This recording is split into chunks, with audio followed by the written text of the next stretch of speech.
All right, so you want to level up that self-discipline. Huh. We're going dump today, not Deep. just surface stuff. We're talking the core pillars, Yeah. the bedrock of real change. Yeah. And we've got this text. It breaks down self-discipline into 3 pillars: time management, Okay. impulse control, Uh-huh. and delayed gratification. Right.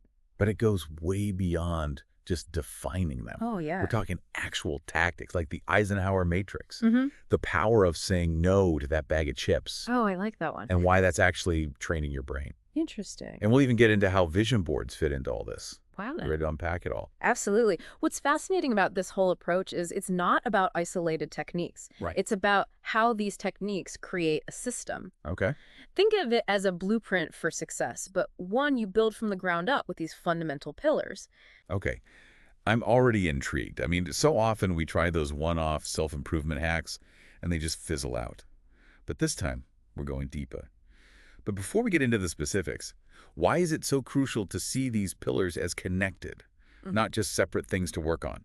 Because when you understand how time management fuels your ability to resist that tempting cookie, Yeah. or how delaying gratification today can lead to achieving those big, meaningful goals, Yeah. down the line, you start to see the bigger picture. Uh-huh. It's not about willpower alone. It's about building a system where each part supports the other. So it's like they work together, Yes. almost like a chain reaction leading to success. Exactly. I like that. Okay, let's break down the first pillar then. Time management. I mean, we've all felt that overwhelm of being pulled in a million directions, right? Oh, yeah. Like constantly playing catch up. Right. But real time management isn't about just being busy. All right. It's about gaining control. It's about making conscious choices about how you spend your time so that it aligns with your deepest values and goals. And that brings us to something really interesting, the psychology of prioritization.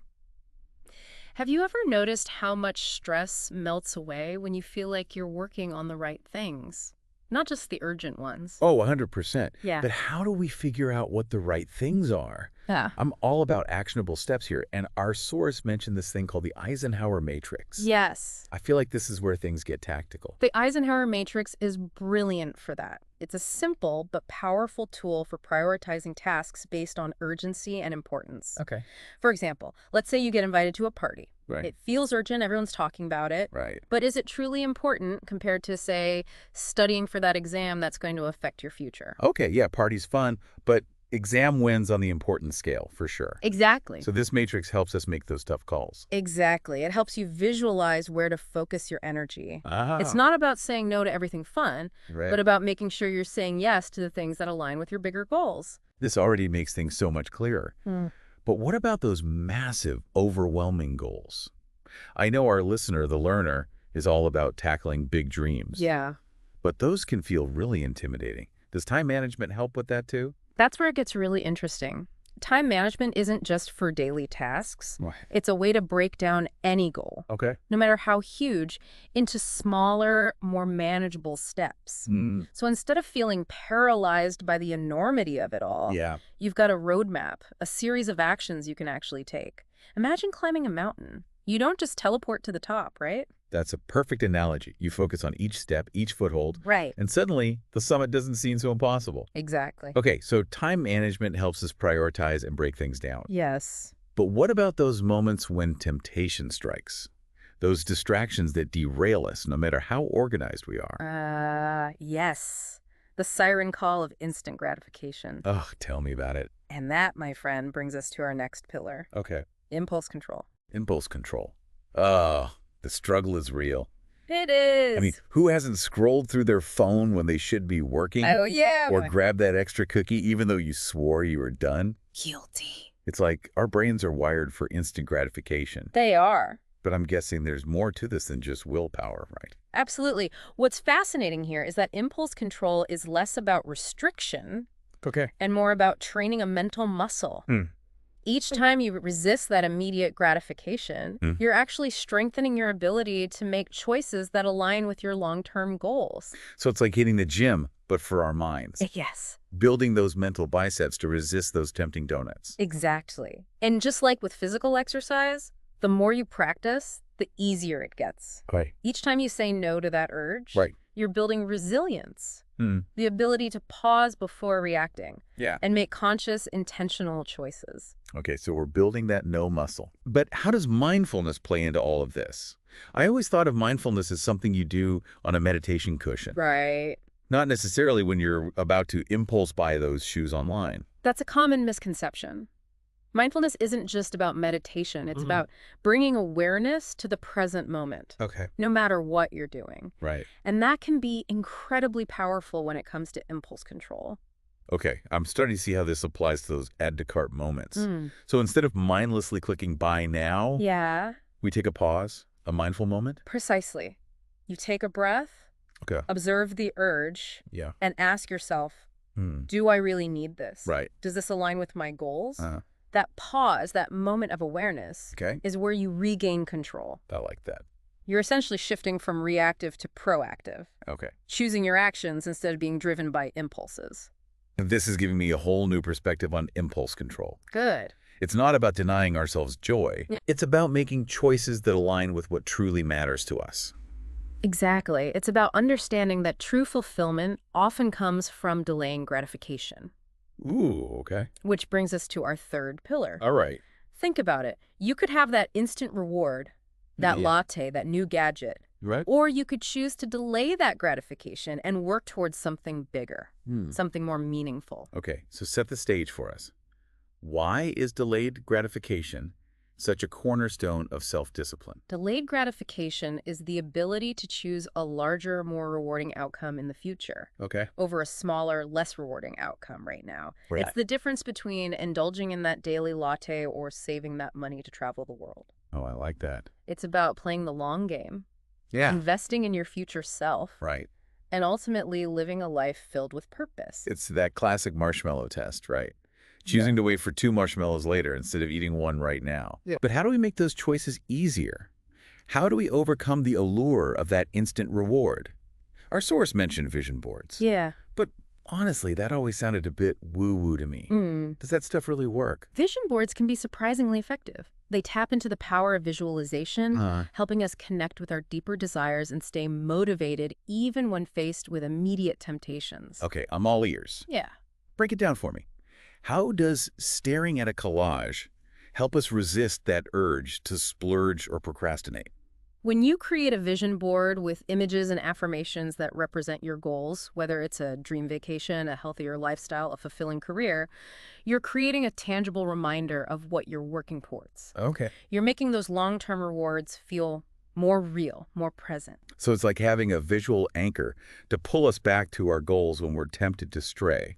I can see how that could be powerful, Exactly. especially for visual learners. Exactly. It's a constant reminder of why you're choosing delayed gratification. It's like saying to yourself, I'm choosing to skip this instant reward because I'm working towards something bigger and better.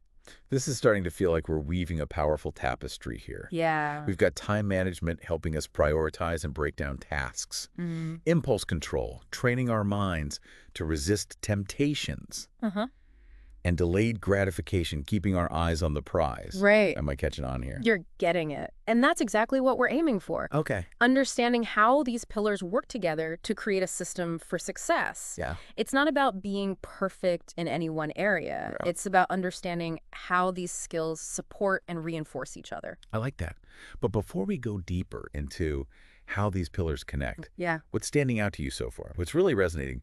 What's hitting home for me is that each of these pillars, while powerful on its own, Yeah. becomes exponentially more effective when combined with the others. Absolutely. It's like they each provide a unique strength that, when woven together, Yeah. creates an unbreakable foundation for achieving our goals. Yes. And that's a really empowering thought.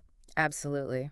And that leads us beautifully into our next discussion, Sure, yeah. where we'll explore the interconnectedness of these pillars and how understanding that synergy can truly amplify your self-discipline. Okay, so we've explored these 3 pillars: time management, impulse control, Right. and delayed gratification. And I'm already seeing them in a new light, you know? Yeah. It's not about being some kind of self-disciplined robot, Right. but about having these tools Yes. that work together. Exactly. Imagine you're building a house. Time management is the foundation. Okay. Impulse control is the framework. And delayed gratification is the roof that keeps everything protected. Right. You need all three for a strong, stable structure. I love that analogy. Okay, so how does this play out in a real-world scenario? Say, for our listener who's got this big goal they're working towards.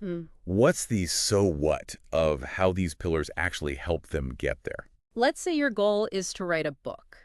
Right. Time management helps you carve out those dedicated writing slots each day. Okay.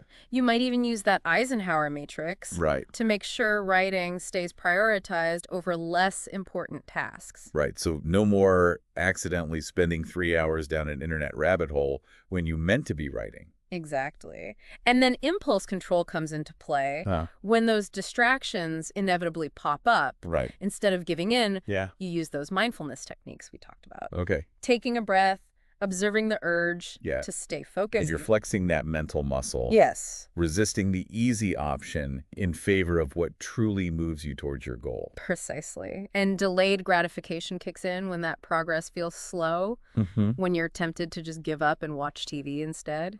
Yeah. But you remind yourself of the bigger picture. Okay. The joy of holding that finished book in your hands, the satisfaction of achieving something you set out to do. It's like all those small choices. Yeah. Those moments of saying no to instant gratification Yes. are actually building up to something much bigger. Exactly. But let's be real. Nobody's perfect at this. Oh, no. We're going to have days where we slip up, Of course. we give in to that temptation, we hit snooze instead of writing. What happens then? That's where the magic of a system really shines. It's not about being perfect. Right. It's about having tools to help you course correct Okay. those slip-ups. They're data points, not failures. So it's about progress, Yeah. not perfection. Exactly. I like that. Yeah. Instead of beating ourselves up, we learn from it and get back on track. Yes. This deep dive has been so eye-opening. But before we wrap up, Yeah. what's one thing our listener can do this week to put all this into practice? I challenge our listener to pick one area, time, impulse, or delayed gratification, Okay. and make one small change. Right. If it's time management, try the Eisenhower matrix for a day. Oh. Impulse control. 3 deep breaths before any online purchase. Delayed gratification. Skip that afternoon snack. Right. Put the money towards a goal. I love those. They're bite-sized, Yeah. doable, and build momentum without feeling overwhelming. Exactly. This has been awesome, but I want to leave our listener with one final thought to chew on. We focused on achieving goals, Right. but what if we shifted our thinking for a second? Okay. What if, instead of just the outcome, we find joy in the process of self-discipline itself? I like that. Those small wins, the feeling of choosing growth over instant gratification. Yeah.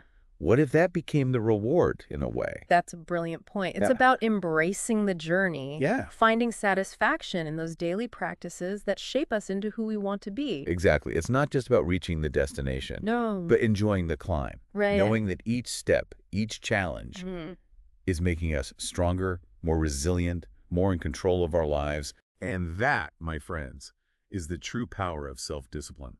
Thanks for joining us on this deep dive, and keep exploring.